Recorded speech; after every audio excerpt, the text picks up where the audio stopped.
ഇസ്രായേലിന്റെ തലസ്ഥാനമായ ടെല്ലവീവിൽ കഴിഞ്ഞ ഒരാഴ്ചയ്ക്ക് മുൻപ് ഒരു ഹൈപ്പർസോണിക് മിസൈൽ ഹൂത്തികൾ അയക്കുകയും ഒരു ആക്രമണം നടത്താൻ ശ്രമിച്ചിട്ടുണ്ട് എന്ന് ഇസ്രായേൽ പറഞ്ഞു. എന്നാൽ ചില സ്ഥിരീകരിച്ച വാർത്തകളും ചില ദൃശ്യങ്ങളും കാണുമ്പോൾ അവരെ കൊണ്ട് ഭാഗികമായി മാത്രമേ ആ മിസൈലിനെ തടയാൻ കഴിഞ്ഞുള്ളൂ. ഹൂത്തികളുടെ ഹൈപ്പർസോണിക് വേഗതയിലുള്ള മിസൈൽ ഇസ്രായേലിനുള്ളിൽ വീണ് ഇമ്പാക്ട് ഉണ്ടാക്കിയെന്ന പല വാർത്ത പുറത്തുവന്നു. ഇപ്പോൾ വീണ്ടും ഇന്നലെ രാത്രി ഏകദേശം ഒരു 12:30 വീണ്ടും ഒരു മിസൈൽ ഇസ്രായേലിന്റെ തലസ്ഥാനത്തെ ലക്ഷ്യം വെച്ച് ഹൂത്തികൾ അയച്ചിട്ടുണ്ട്. ഇതിനെ ഇന്റർസെപ്റ്റ് ചെയ്തുവെന്ന് ഇസ്രായേൽ പറഞ്ഞാലും ഇപ്പോഴും ഹൂത്തികൾ ഇതിനെക്കുറിച്ച് ഒന്നും പറഞ്ഞിട്ടില്ല. ചില വിഷ്വൽസ് കാണുമ്പോൾ നമ്മൾ ഒരു പക്ഷേ ഊഹിച്ചു പോലും നോക്കിയിട്ടില്ലാത്ത രീതിയിൽ ഒരു 3-4 മിസൈൽസ് അകത്തേക്ക് വരുന്നത് പോലുള്ള വിഷ്വൽസും ഉണ്ട്. ഇവയെല്ലാം ഇന്നലെ രാത്രി എടുത്തതാണ്. അവയെ ഇന്റർസെപ്റ്റ് ചെയ്ത് ആകാശത്തിന് നടുവിൽ പൊട്ടിത്തെറിക്കുന്നത് പോലുള്ള വിഷ്വൽസുമുണ്ട്. അതേസമയം ഹൈഫ പോർട്ട് വീണ്ടും ഹെസ്ബുള്ള കാരണം ആക്രമിക്കപ്പെട്ടിട്ടുണ്ട്. ഇവിടെ ഇന്റർസെപ്ഷൻ എന്നതിനപ്പുറം പല റോക്കറ്റ്സ്, ഡബിൾ ഡിജിറ്റ് റോക്കറ്റ്സ് വരെയും ഈ ഹൈഫ പോർട്ടിനെ ആക്രമിച്ചിട്ടുണ്ട്. ഇവയെല്ലാം ഈ വീഡിയോയിലൂടെ വ്യക്തമായി അറിയാം.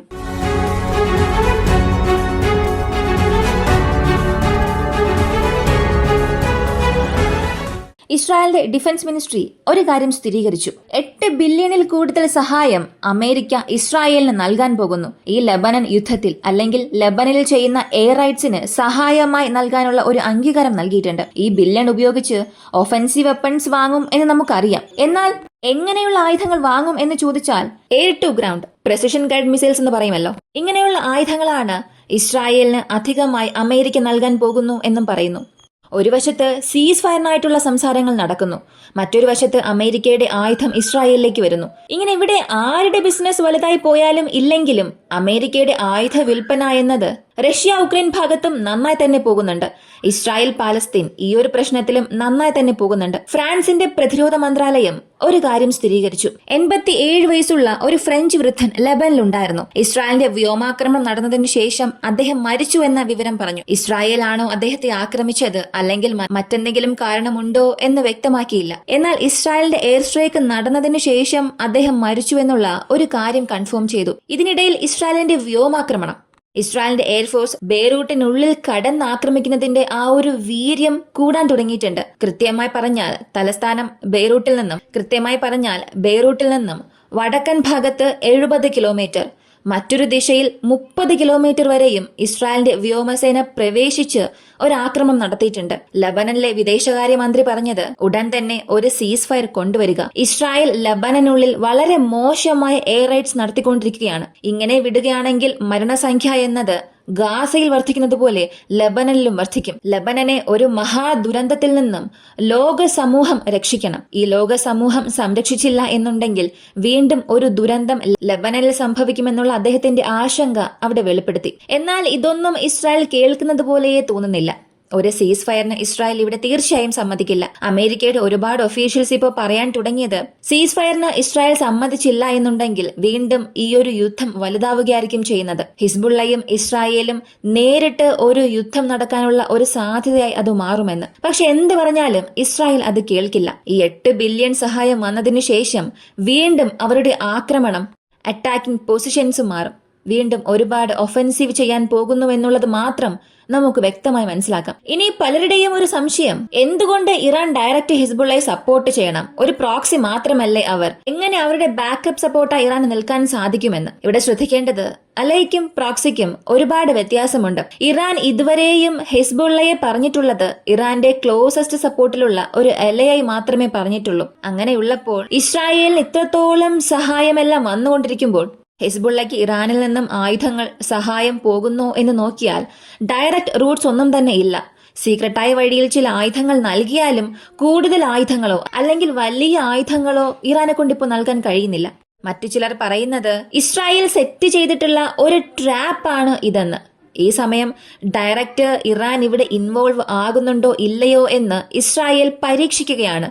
പക്ഷെ ആ ട്രാപ്പിൽ ഇറാൻ വീഴാതെ പോയിക്കൊണ്ടിരിക്കുന്നു എന്നും പറയുന്നു. ഇതാണ് ഇപ്പോൾ സംഭവിച്ചുകൊണ്ടിരിക്കുന്ന കാര്യം. മരണസംഖ്യ 700-ൽ കവിഞ്ഞും പോകുന്നുണ്ട്. ഇതിനിടയിൽ സംഭവിച്ചത് ഹൂത്തികളുടെ മിസൈൽ ആക്രമണം, കൂടാതെ ഹിസ്ബുള്ളയുടെ റോക്കറ്റ് അറ്റാക്ക്, ഇറാഖിൽ നിന്ന് 3 ഡ്രോൺ ആക്രമണം. ഇങ്ങനെ ഇസ്രായേലിനുള്ളിൽ അവസാന 8 മണിക്കൂറിൽ ഇതെല്ലാം സംഭവിച്ചു.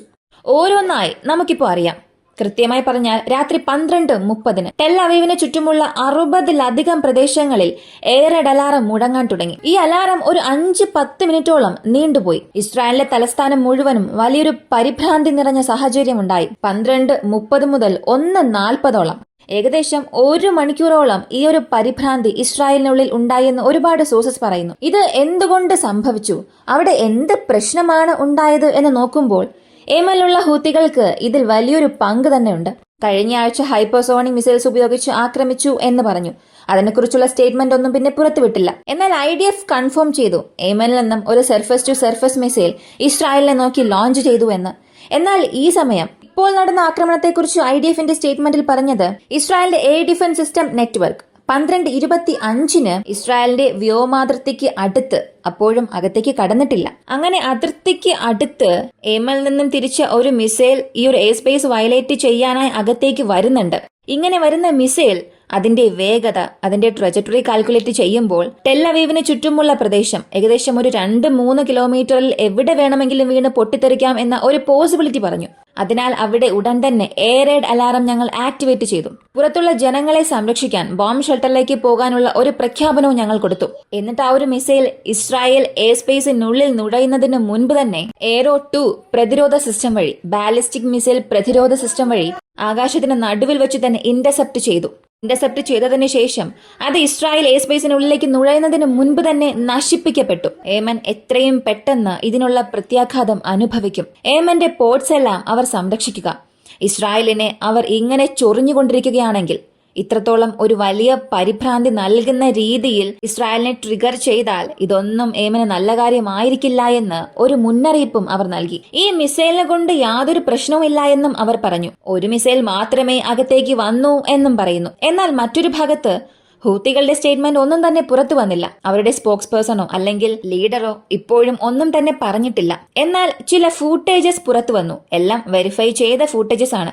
അതിന്റെ സ്ക്രീൻഷോട്ട് ഞാനിവിടെ കാണിക്കാം. അവ കാണുമ്പോൾ അകത്തേക്ക് വന്നത് ഒരു മിസൈൽ അല്ല, 2-3 മിസൈൽസ് വരെയും ഈ യമൻ ഡയറക്ഷനിൽ നിന്നും അകത്തേക്ക് വന്നതായി നമുക്ക് കാണാൻ കഴിയും. അതിൽ ഒന്നിനെ ഇന്റർസെപ്റ്റ് ചെയ്തു എന്നും മറ്റ് 2 മിസൈൽസ് തലസ്ഥാനത്തിനടുത്ത് ടെൽ അവീവിനെ ആക്രമിച്ചിട്ടില്ല, അതിനടുത്തുള്ള പ്രദേശങ്ങളിൽ വീണിട്ടുണ്ട് എന്നും പറയുന്നു. ഇതെന്തുകൊണ്ട് ഇത്ര വലിയ ഭീഷണിയായി കാണുന്നു എന്ന് ചോദിച്ചാൽ, സെൻട്രൽ ഇസ്രായേലിന് ചുറ്റുമുള്ള പ്രദേശങ്ങളെല്ലാം കൂടുതൽ ജനവാസമുള്ള സ്ഥലങ്ങളാണ്. പോപ്പുലേഷൻ അധികമുള്ള, ജനസംഖ്യ കൂടുതലുള്ള സ്ഥലമാണ്. ഇവിടെ ഏതെങ്കിലും ഒരു സ്ഥലത്ത് മിസൈൽ വീണ് പൊട്ടിത്തെറിച്ചാലോ അല്ലെങ്കിൽ ബാലിസ്റ്റിക് മിസൈൽ വീണ് പൊട്ടിത്തെറിച്ചാലോ മരണസംഖ്യ തീർച്ചയായും അധികമായിരിക്കും. ഡബിൾ ഡിജിറ്റിൽ കൂടുതലുണ്ടാകും. വളരെ സെൻസിറ്റീവായ ഒരു പ്രദേശമാണിത്. അവിടെ ഒരു മിസൈൽ വരികയും എയർ റൈഡ്സ് അലാറം ഇത്രയും അധികം മുഴങ്ങുക, ഇത് തീർച്ചയായും ഇസ്രായേലിന് വലിയൊരു പരിഭ്രാന്തി തന്നെ സൃഷ്ടിക്കും. ഇങ്ങനെ ഈ 2 കാര്യങ്ങൾ കാണുമ്പോൾ, അല്ലെങ്കിൽ ഈ 2 ഭാഗത്തുള്ള കാര്യങ്ങൾ കാണുമ്പോൾ ഒരുപാട് കാര്യങ്ങൾക്ക് പൊരുത്തക്കേട് വരുന്നുണ്ട്. ഒരു വീഡിയോയിൽ കാണുമ്പോൾ ഒരു മിസൈലിനെ ഇന്റർസെപ്റ്റ് ചെയ്യുകയും അത് ആകാശത്തിന് നടുവിൽ വെച്ച് പൊട്ടിത്തെറിക്കുന്നതായും കാണാം. മറ്റൊരു ദൃശ്യത്തിൽ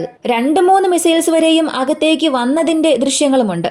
അപ്പോ ഇവിടെ ഹൂത്തികളുടെ സ്റ്റേറ്റ്മെന്റ് വരുമ്പോൾ മാത്രമേ സത്യത്തിൽ അവർ എത്ര മിസൈൽസ് ലോഞ്ച് ചെയ്തു, ഇസ്രായേൽ പറയുന്ന കാര്യങ്ങൾ ശരിയാണോ ഇല്ലയോ എന്ന് അറിയാൻ സാധിക്കൂ. ഇപ്പൊ ഹൂത്തികളെ സംബന്ധിച്ച് ഹിസ്ബുള്ളയ്ക്ക് ഫേവറായി ചില ആക്രമണങ്ങൾ അവർ നടത്താൻ തുടങ്ങിയിട്ടുണ്ട്. ഇനി ഹിസ്ബുള്ളയുടെ പ്രതികരണം എങ്ങനെയായിരിക്കും? കാരണം 700 പേർ മരിച്ചിട്ടുണ്ട് കഴിഞ്ഞ 12 മണിക്കൂറിൽ മാത്രം. ഇന്നലെ രാത്രി മുതൽ ഇപ്പോൾ വരെയും 70 സ്ഥലങ്ങളിൽ വ്യോമാക്രമണം നടത്തിയെന്ന് IDFും ഇസ്രായേലിന്റെ എയർഫോഴ്സും ഒരു കാര്യം സ്ഥിരീകരിച്ചു. അവർ സീസ് ഫയറിനും സമ്മതിക്കില്ല എന്ന് പറഞ്ഞു. $8 ബില്യൺ ഒരു വലിയ വിലപ്പെട്ട സഹായവും അമേരിക്കയിൽ നിന്ന് വരാൻ പോകുന്നു. ഇവയെല്ലാം കാണുമ്പോൾ ഹിസ്ബുള്ള എന്താണ് ചെയ്യുന്നത്, അവരുടെ പ്രതികരണം എങ്ങനെയാണെന്ന് ചോദിച്ചാൽ, ഇന്നലെ രാത്രി ഇസ്രായേലിന്റെ വടക്കൻ ഭാഗത്ത് ഹൈഫ പോർട്ടിനടുത്തുള്ള ഭാഗങ്ങളിലേക്ക് വീണ്ടും ചില റോക്കറ്റ്സ് ആക്രമണങ്ങൾ അവർ നടത്തി. എന്നാൽ അതുകൊണ്ട് യാതൊരുവിധ പ്രശ്നവും ഉണ്ടായിട്ടില്ല. അയൺ ഡോം ഇന്റർസെപ്റ്റർ ആകാശത്തിൽ വെച്ച് തന്നെ അവ ഇന്റർസെപ്റ്റ് ചെയ്തു. എന്നാൽ വീണ്ടും ഹൈഫ പോർട്ടിന് ലക്ഷ്യം വെച്ച് വീണ്ടും ഹിസ്ബുള്ളയുടെ റോക്കറ്റ് ആക്രമണം നടത്തുകയാണ്. ഇങ്ങനെ നടത്തുന്ന റോക്കറ്റ് ആക്രമണത്തിൽ ഈ ഒരു ചിത്രം നിങ്ങൾ നോക്കുക. ചെറിയ ചെറിയ വെള്ള കുത്തുകൾ നിങ്ങൾക്ക് കാണാൻ കഴിയും. ഇത് അയൺ ഡോം ഇന്റർസെപ്റ്റ് ചെയ്ത അകത്തേക്ക് വന്ന ഹിസ്ബുള്ളയുടെ മിസൈൽസ് ആണ്. ശരിയായി നോക്കിയാൽ 13 ഇന്റർസെപ്ഷൻ നടന്നിട്ടുണ്ട്. എന്നാൽ ഇത് ഫസ്റ്റ് ഫേസ് ഓഫ് ഇന്റർസെപ്ഷൻ മാത്രമാണ്. ഇതിനും പുറമെ ഒരുപാട് സ്ഥലങ്ങളിൽ അയൺ ഡോം ആക്ടിവേറ്റ് ചെയ്തിട്ടുണ്ട്. എന്നാൽ ഈ പ്രതിരോധമെല്ലാം മറികടന്ന് ഇസ്രായേലിന്റെ ഹൈഫ തുറമുഖത്തിനകത്ത് കുറഞ്ഞത് 5 പൊട്ടിത്തെറിയെങ്കിലും സംഭവിച്ചിട്ടുണ്ട്. അത് സ്ഥിരീകരിച്ചിട്ടുണ്ട്. വീണ്ടും ചില റോക്കറ്റ്സ് അവിടെ വീണ് പൊട്ടിത്തെറിച്ചിട്ടുണ്ട്. ഇത് സ്ഥിരീകരിച്ചത് ഹിസ്ബുള്ള ഓറിയന്റഡ് മീഡിയോസോ അല്ല. ഇത്രയും ദിവസം ഇസ്രായേലിന് വേണ്ടി സംസാരിച്ചു കൊണ്ടിരിക്കുന്ന ഇസ്രായേലിന്റെ വാർ ബ്ലോഗേഴ്സ് ഉണ്ടല്ലോ, അവർ തന്നെ ഡയറക്റ്റ് ഇമ്പാക്ട് ഫൂട്ടേജ് എടുത്ത് പുറത്തുവിട്ടിട്ടുണ്ട്. അയൺഡോം ഇന്റർസെപ്റ്ററുകളെയും മറികടന്ന് അകത്തേക്ക് വന്ന മിസൈൽസ് അവിടെ ഒരു ആഘാതം സൃഷ്ടിച്ചിട്ടുണ്ട്. ഈ ഒരു സംഭവത്തിൽ മരണനിരക്ക് ഒന്നും സ്ഥിരീകരിച്ചിട്ടില്ല. അവിടെ എന്ത് സംഭവിച്ചു എന്ന് മനസ്സിലാകുന്നില്ല. പൊട്ടിത്തെറി ശബ്ദം കേട്ടിട്ടുണ്ട്, സ്ഫോടനം ഉണ്ടായിട്ടുണ്ട്. കാരണം 5 മിനിറ്റിനുള്ളിലാണ് ഈ സംഭവങ്ങളെല്ലാം നടന്നത്. എന്നാൽ ഹൈഫ പോർട്ടിനുള്ളിൽ എന്തോ ഒരു വലിയ കാര്യം ഹിസ്ബുള്ള ചെയ്തിട്ടുണ്ട്. അയൺഡോം ഇന്റർസെപ്ഷൻസിനെയും മറികടന്ന് അകത്തേക്ക് വന്ന് അത്രത്തോളം മിസൈൽസ് പൊട്ടിത്തെറിച്ചിട്ടുണ്ടെങ്കിൽ മിനിമം 50 മുതൽ 60 റോക്കറ്റ്സ് ഉണ്ടെങ്കിലും അവർ അയച്ചിട്ടുണ്ടാകാം. അങ്ങനെയാണെങ്കിൽ മാത്രമേ ഇത്രയും അയൺഡോം ഇന്റർസെപ്റ്റർ മിസൈൽസിനെയും സാച്ചുറേറ്റ് ചെയ്തുകൊണ്ട് ഒരു പ്രിസിഷനോടുകൂടി അകത്തേക്ക് കയറി ആക്രമിക്കാൻ സാധിക്കൂ. ഹിസ്ബുള്ളയുടെ റോക്കറ്റ്സിനെ കുറിച്ചൊക്കെ നമുക്ക് ഇതിനകം തന്നെ അറിയാം. അവർ അകത്തേക്ക് അയക്കുന്നത് അത്ര കൃത്യത ഇല്ലാത്ത റോക്കറ്റ്സുകളായിരിക്കും. എന്നാൽ അകത്തേക്ക് വന്ന ഈ മിസൈലുകൾ ശരിയായ ലക്ഷ്യങ്ങളിലേക്ക് തന്നെ പതിച്ചിട്ടുണ്ട്. വളരെ ദൂരത്തിൽ നിന്നും കൺഫേം ചെയ്ത ഫൂട്ടേജസ് എല്ലാം അത് സ്ഥിരീകരിക്കുന്നുണ്ട്. ഇനി അടുത്തു വരുന്ന അപ്ഡേറ്റ്സിൽ മാത്രമേ ഇതിനെക്കുറിച്ച് വ്യക്തമായി അറിയാൻ സാധിക്കൂ. പക്ഷേ ഇപ്പോൾ കൺഫേമായി അറിയാൻ കഴിയുന്നത് ഹൈഫ പോർട്ട് ഹിസ്ബുള്ള ആക്രമിച്ചിട്ടുണ്ട്. ഇതിനിടയിൽ ഇറാഖ് റെസിസ്റ്റൻസ് ഗ്രൂപ്പ് ഒരു കാര്യം പറഞ്ഞു. ഗോലാൻ ഹൈറ്റ്സിൽ ഇന്നലെ രാത്രി 3 ഡ്രോൺ ആക്രമണം നടന്നു. അതിൽ ഒരാക്രമണം ഗലീലി സീയിലേക്ക് വീണു. ഇത് 3ഉം ചെയ്തത് ഞങ്ങളാണ്. ഈ 3 ആക്രമണവും ഗാസയ്ക്ക് സപ്പോർട്ടായി ഞങ്ങൾ ചെയ്തിട്ടുണ്ട്. ഇസ്രായേലിന്റെ ആർമി ഗാസയ്ക്കുള്ളിൽ ഒരുപാട് മനുഷ്യത്വമില്ലാത്ത കാര്യങ്ങൾ ചെയ്യുന്നുണ്ട്. ഇസ്രായേലിനെ തടയാനുള്ള ഒരു ഓപ്ഷനായി ഞങ്ങൾ ഇത് കാണുന്നു. ഇസ്രായേലിനെ ഞങ്ങളെ കൊണ്ട് കഴിയുന്ന രീതിയിൽ ഞങ്ങൾ ഇവിടെ തടയാൻ ശ്രമിക്കുമെന്നും ഒരു കാര്യം പറഞ്ഞു. അപ്പോൾ ഹിസ്ബുള്ളയ്ക്ക് തൊട്ടടുത്തുള്ള ഗ്രൂപ്പുകൾ അല്ലെങ്കിൽ ഹിസ്ബുള്ളയുടെ അഫിലിയേറ്റഡ് ഗ്രൂപ്പ്സ് ഇപ്പോ ഒന്നിച്ചു ചേരാൻ തുടങ്ങിയിട്ടുണ്ട്. ഇസ്രായേൽ ഇതിനെ എങ്ങനെ പ്രതികരിക്കാൻ പോകുന്നു? ഇത്രയും ബില്യൺ സഹായം ഇസ്രായേലിലേക്ക് വരുന്നു. അത് യുദ്ധത്തിന്റെ പോക്കിനെ എങ്ങനെ മാറ്റും? ഇവയെല്ലാം നമുക്കുള്ള ഒരു ചോദ്യമാണ്. അതിനുള്ള ഉത്തരം അടുത്തടുത്ത വീഡിയോസിലൂടെ നമുക്കറിയാം. ഈ ഒരു വീഡിയോയെക്കുറിച്ചുള്ള നിങ്ങളുടെ അഭിപ്രായം കമന്റിൽ പറയുക. പ്രധാനമായും 2-3 മിസൈൽസ് വരെയും ഇസ്രായേലിന്റെ എയർ സ്പേസിനുള്ളിൽ നുഴഞ്ഞിട്ടുണ്ട് എന്ന് ചില വീഡിയോസ് കൺഫേം ചെയ്യുന്നു. ഹൂത്തികളുടെ സ്റ്റേറ്റ്മെന്റ് ഇത് കൺഫേം ചെയ്യുമോ? അല്ലെങ്കിൽ ഈ ഒരു മിസൈൽസ് അയച്ചത് മറ്റാരെങ്കിലും ആയിരിക്കുമോ? ഈ ഒരു വീഡിയോയെക്കുറിച്ചുള്ള നിങ്ങളുടെ അഭിപ്രായം കമന്റിൽ പറയുക. വീഡിയോ ഇഷ്ടമായാൽ ലൈക്ക് ചെയ്യുക, ഷെയർ ചെയ്യുക. നമ്മുടെ ചാനൽ ആദ്യമായി കാണുന്നവരാണെങ്കിൽ മറക്കാതെ സബ്സ്ക്രൈബ് ചെയ്ത് സപ്പോർട്ട് ചെയ്യുക. മറ്റൊരു വീഡിയോയുമായി വീണ്ടും കാണാം.